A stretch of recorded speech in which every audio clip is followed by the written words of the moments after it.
Tom and Jerry are names that ring a bell to any Toronto Blue Jays fan. No one will forget Tom Cheek's wonderful call of Joe Carter's walk-off home run. Sadly, Tom is no longer with us, but his broadcast partner in the booth was always Jerry Howarth, and he continues on to this day, broadcasting Blue Jays games every single year. And he's been in that broadcast booth for over 30 years, broadcasting every single Toronto Blue Jays game for the Fan 590, and I listened to him growing up. He was one of the reasons why I took radio broadcasting in school, and he's one of the reasons why I have such a passion for baseball. So it was an honor to meet him and finally get to talk to him. So here it is, my interview with Jerry Howarth. Greg Balloch with Jerry Howarth, play-by-play announcer for the Toronto Blue Jays. Jerry, when did you realize that you could be a broadcaster for a living and do what you love for a career? Well, that's a pretty good question because I was a late starter. I graduated from the University of Santa Clara in '68, and then I had to spend a couple years in the Army as an officer through ROTC. Came back, went to law school for a year, and I think it was then that I took a leave of absence from Hastings Law School in downtown San Francisco to see if I couldn't pursue a career in sports. I didn't know what, but my alma mater hired me to raise money for the athletic department, and it was there that I bought a tape recorder as I was raising money and decided, let me see if I can't tape a few games, football and basketball, not too much baseball, and see if I can't take that challenge and meet it. And I did, and that was really the beginnings for me right there in 72 and 73. You became a Canadian citizen in 1994, and when you were growing up, did you ever in your wildest dreams imagine that you would end up here in Toronto doing this for a living? No, in fact, I can tell you, Greg, that when the expansion teams came about, I applied for the Seattle job because I had worked in nearby Tacoma. And Lou Gorman interviewed me. I didn't get the job, and I was crestfallen. And so I went back home, and my wife said, well, you should apply to that other team. And I said, okay. And I pulled out a map, and I thought, where's Toronto? And when I saw it on the other side of the country, I said, no, that's too far away. So she said, no, get the tape out, get your name around. I did, thanks to her advice. And I've been here for 30 years. I can't believe it. But that's how naive I was and narrow regarding the city of Toronto and probably Canada, too. Well, growing up, you and Tom were part of my, history growing up, looking back on all the summers listening to you guys. Every Jay fan has a favorite Tom and Jerry moment, so it might be tough for you to choose because there's a million to choose from, but do you have a favorite moment with you and Tom Cheek in the broadcast booth? I really do. It was extra innings in Atlanta, Game 6, and just so happened that the 11th inning was my inning in the every other inning. And in the top of the inning, with the score tied at 2 and 2 down, Dave Winfield doubled over third off Charlie Leibrandt. That made it 4-2, and then the next batter was retired and went to a commercial break. And at that time, I said, okay, that was fun. I really enjoyed that call. But Tom has been here from the beginning, and I didn't tell him this until we went on the air for the bottom of the 11th inning, and I said, I just have had the pleasure of calling Dave Winfield's double, and now here's Tom to take you the rest of the way. And he sat up, and he was so happy, and when he had the last call where Mike Timlin threw out Otis Nixon, he was rightfully the kid in the candy store, and I sat back and enjoyed that. And that one inning, top and bottom, I'll remember as a great thrill for me and Tom together. Do you have a favorite Jays team moment for the past 10 years? Because I know it's a pretty obvious choice if I said of all time, but for the past 10 years, do you have a favorite moment for the team? I would honestly have to say this year, under new general manager Alex Anthopoulos, this entire season, for me, has been the most interesting to follow, with the idea that this is the beginnings of another 10 or 11-year run like Pat Gillick had here when he was a young general manager. Other than that, I would say they've been just so years up and down, some good, some bad.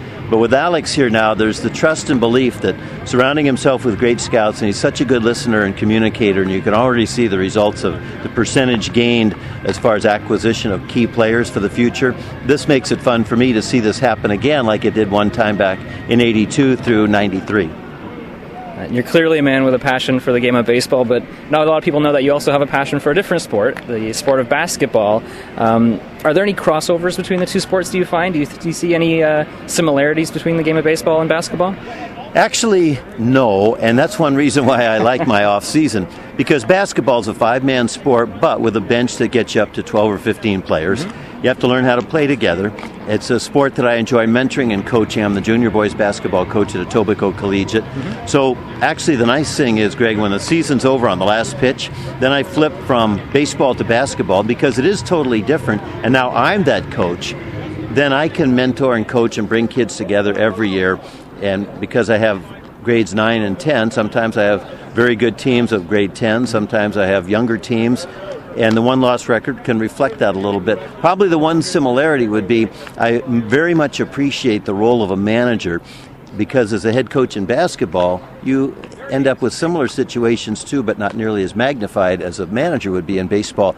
But I tend to see their problems, and I'm a lot more patient and accepting of what goes on because I am a basketball coach. So the long winter off season is pretty much full of basketball for you? Or? Well, it is. In fact, I've been blessed. When I hit the ground March 1st down in Florida for spring training, it's a wonderful 7-month run, and hopefully 8, as it was there for a number of years. But after a couple weeks off after baseball, then I become absorbed in basketball.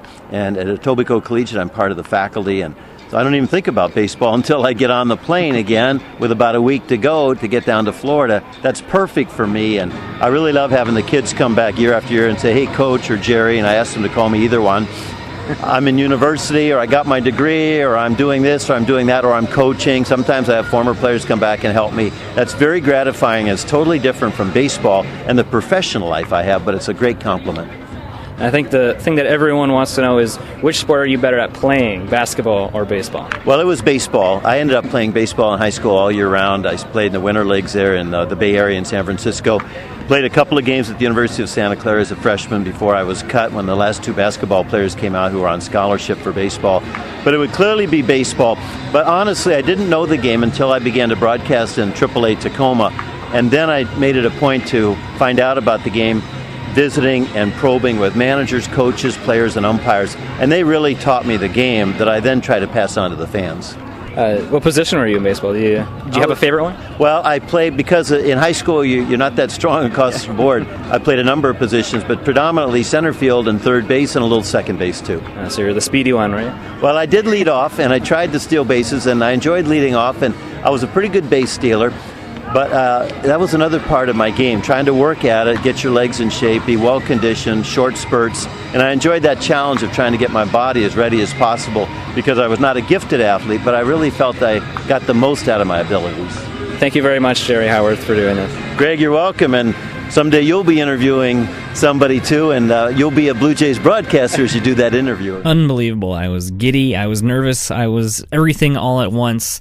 My interview with Jerry Howarth, the play-by-play announcer for the Toronto Blue Jays, it's almost surreal thinking that I met all these guys, and I want to send out a special thanks to everyone in the media that was there at Rogers Center on Friday.